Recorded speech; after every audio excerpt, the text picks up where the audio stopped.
Class 10 का science का exam ख़त्म हो गया है। उसमें जो भी ऑब्जेक्टिव क्वेश्चन आया था वो इस प्रकार है। आप देखिए और कमेंट करके बताइए कि आपका 30 क्वेश्चन में कितना सही हुआ। गोली दर्पण के ज्यामितीय केंद्र को क्या कहते हैं? तो ध्रुव है।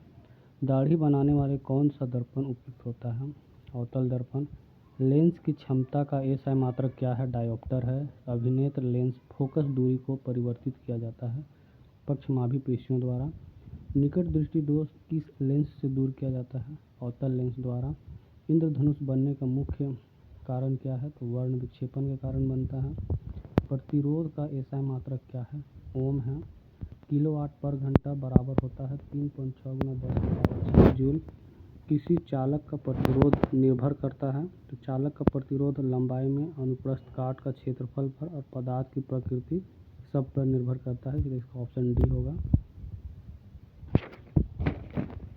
विद्युत चुंबक बनाने के लिए प्रायः किस प्रकार के छड़ का उपयोग किया जाता है? तो नरम लोहा का यूज किया जाता है।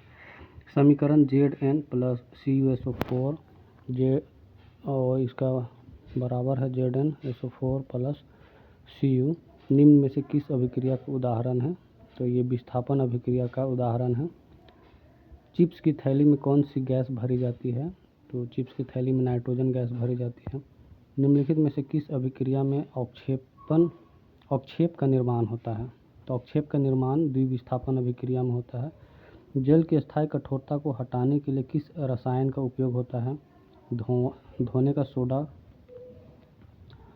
अम्लों का पीएच मान क्या होता है? तो अम्ल का पीएच मान 7 से कम होता है। धात्विक ऑक्साइड की प्रकृति कैसी होती है? तो धात्विक ऑक्साइड क्षारीय प्रकृति की होती है। निम्नलिखित में से कौन सी आयनिक यौगिक नहीं है? तो आयनिक यौगिक इसमें से CO2 नहीं है। प्रकार्यात्मक समूह अल्कोहल का फार्मूला क्या है? तो -OH है। पेंटेन के कितने समावयव होते हैं? तो 3। अमीबा में किस प्रकार का पोषण होता है? तो प्राणी समभोजी पोषण होता है। जठर ग्रंथियाँ पाई जाती है अमाशय में। मानव शरीर की सबसे बड़ी ग्रंथि कौन है? तो मानव शरीर की सबसे बड़ी ग्रंथि यकृत है। मस्तिष्क का मुख्य सोचने वाला भाग क्या है? तो अग्र मस्तिष्क होता है। पत्तियों का मुरझाना किस पादप हार्मोन के प्रभाव से होता है? तो ये होता है एब्सिसिक अम्ल के कारण। मधुमेह बीमारी किस हार्मोन की कमी से होता है? तो इंसुलिन की कमी से।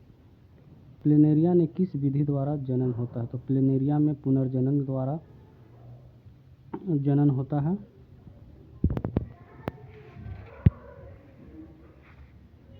पराग कोश में क्या उपस्थित होता है? तो परागकण। मानव में गुणसूत्रों की संख्या कितनी होती है? तो 46 होती है। प्रकृति में ऊर्जा का मुख्य स्रोत क्या है? तो सूर्य है।